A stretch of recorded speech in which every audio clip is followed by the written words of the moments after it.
I'm Joan Sheridan from Heritage Spinning and Weaving, and I'm here to demonstrate Fair Isle knitting for you. But first it helps to put you in place on the globe where Fair Isle is. Fair Isle is about 200 miles north of Scotland, and it's part of the Shetland Islands. Fair Isle knitting was used as a means to support families for many, many, many years. And now it is practiced by people around the world. One of the creative things that the folks on Fair Isle did was start a group on Facebook called the Fair Isle Fisherman's Cap. And it's a recipe to make a hat. This is knit from the recipe in traditional Fair Isle colors. And they have a tassel at the end, and they're long. So they can be rolled up to make it even warmer when you're out on the ship, because the men were seafarers. Now we have motifed stranded knitting hats. These are not traditional Fair Isle. Traditional Fair Isle is this hat and the fisherman's cap, and it's defined by the motifs that are used and that there are 2 colors in every row. So the difference is not a traditional motif, lighthouses, alpacas, not a traditional motif, sheep, not a traditional motif, but the star up here is a traditional motif, as are the waves and as are the trees at the top. This hat is called Woolly Friends, and we have kits for it, and it was the hat I designed for 2019 Michigan Fiber Fest. And this hat is the Great Lakes hat, and it was designed for this year for 2020 Michigan Fiber Fest. So this has either clouds or waves on the top, whichever you prefer, and the lighthouse is the lighthouse on Isle Royal. All Fair Isle knitting is worked from a chart, a color chart. Most Fair Isle knitting is worked in the round. And when you're working in the round, you always start at the right and work to the left. This bottom part is called corrugated ribbing. So it's got color work as well as ribbing. When I knit Fair Isle, I knit with 1 yarn in each hand. Some people knit with 2 yarns in their left hand. Some people knit with 2 yarns in their right hand. There's no wrong way. One thing I have learned is that I need to have slack in my knitting, or in my yarn.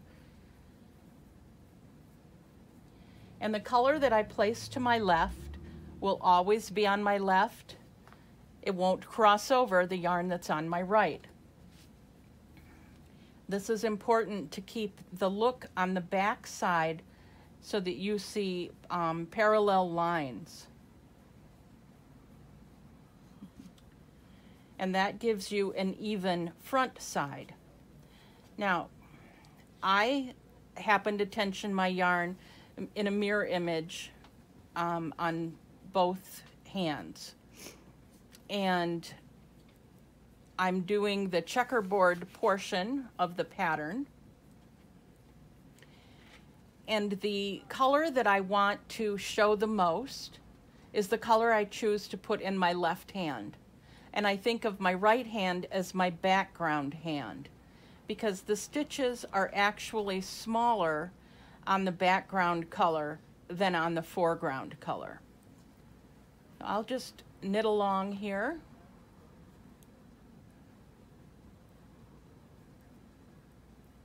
I'm on the 2nd row of the checkerboard, so I'm just following the pattern. If I see a black, I'm placing a black. If I see a pink, I'm placing a pink.